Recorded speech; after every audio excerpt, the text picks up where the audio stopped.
Grève du 5 décembre, la France en mode sieste généralisée.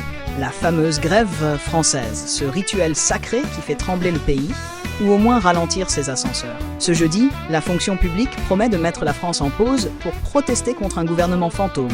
Oui, fantôme, car vu l'état actuel de la politique, on se demande si quelqu'un est encore aux commandes. Peut-être qu'ils se sont tous mis en télétravail permanent. Les écoles seront à moitié fermées, avec des enseignants qui, à défaut de corriger des copies, corrigeront le gouvernement. Pendant ce temps, les parents improvisent des cours à domicile. Papa, c'est quoi un syndicat? C'est un truc qui te permet de râler, mais avec des banderoles. Une belle leçon d'éducation civique, gratuite, enfin presque, sauf pour les RTT grillés.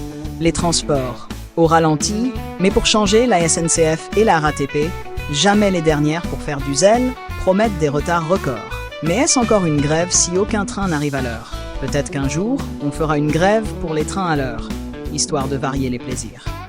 Électricité, toujours branchée. Côté énergie, les syndicats menacent de couper le courant. Mais rassurez-vous, les coupures sont prévues pendant Plus belle la vie.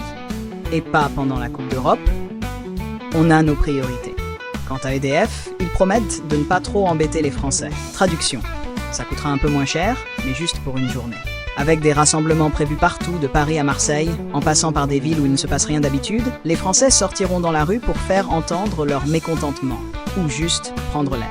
Parce qu'après tout, marcher sous une pancarte, c'est presque une activité cardio.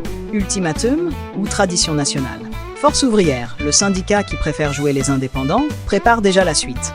3 jours de grève supplémentaires.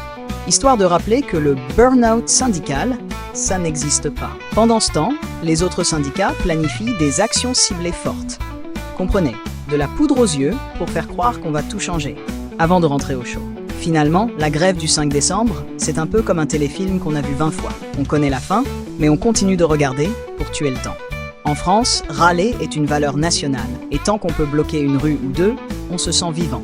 Et puis qui sait, peut-être qu'un jour, entre 2 slogans, le gouvernement comprendra que quand tout le monde s'arrête, c'est peut-être qu'il y a un problème.